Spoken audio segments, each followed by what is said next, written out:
Islamic वाक़िया भाग 1 तौबा की राह, एक किसान की गुनाहों से ईमान तक की यात्रा।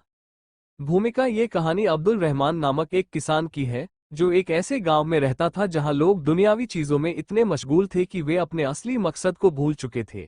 अब्दुल रहमान भी उन्हीं में से एक था, धन दौलत कमाने और आराम की जिंदगी जीने की होड़ में लगा हुआ।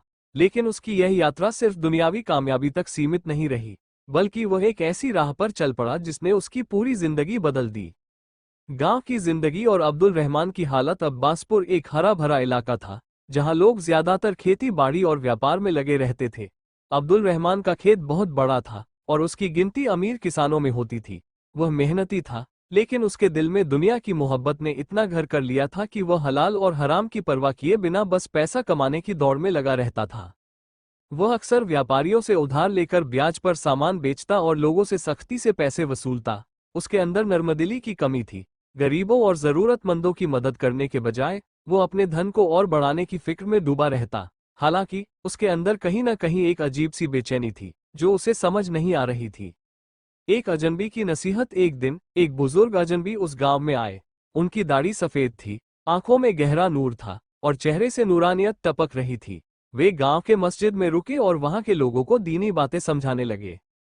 अब्दुल रहमान को ऐसे लोगों में दिलचस्पी नहीं थी, लेकिन जब गांव वालों ने बताया कि वह बुजुर्ग हजरत सुलेमान रहमतुल्लाह अलैह हैं, जो इल्म और हिकमत के लिए मशहूर है, तो उसका दिल किया कि वह भी एक बार उनसे मिले।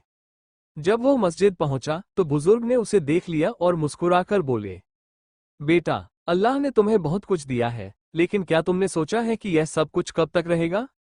अब्दुल रहमान को ये सवाल थोड़ा अजीब लगा। उसने जवाब दिया, मैं मेहनत करता हूँ और यह सब मेरी मेहनत का फल है। बुजुर्ग ने गहरी सांस ली और कहा, तुमने यह नहीं सोचा कि यह सब अल्लाह की दी हुई नेमतें हैं, और जब अल्लाह चाहेगा तो सब छीन सकता है। अगर तुमने अपनी कमाई में हराम को मिला लिया तो वो तुम्हारे लिए जहन्नम का सामान बन जाएगा।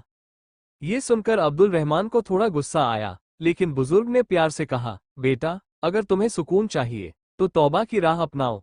दुनिया की मोहब्बत तुम्हें कभी असली खुशी नहीं दे सकती। दिल की बेचैनी और पहला इम्तिहान। उस रात अब्दुल रहमान सो नहीं सका। उसे बुजुर्ग की बातें बार बार याद आ रही थी। उसे ऐसा लग रहा था कि जैसे उसके अंदर कोई हलचल हो रही है।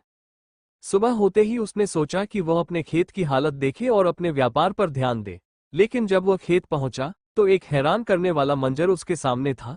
पूरे खेत में टिड्डियों ने हमला कर दिया था और ज्यादातर फसल बर्बाद हो चुकी थी। उसका दिल बैठ गया। वो चीखा, गुस्से में खेत के मजदूरों को डांटा, लेकिन कुछ भी ठीक नहीं हो सकता था। उसने पहली बार सोचा, क्या ये सब मेरी गलत कमाई का नतीजा है? आगे क्या होगा? क्या ये घटना अब्दुल रहमान की जिंदगी बदल देगी? क्या वह तौबा की राह अपनाएगा या फिर गुनाहों में और गहराई में चला जाएगा? भाग 2 में जानिए अब्दुल रहमान का इम्तिहान और उसकी नई शुरुआत।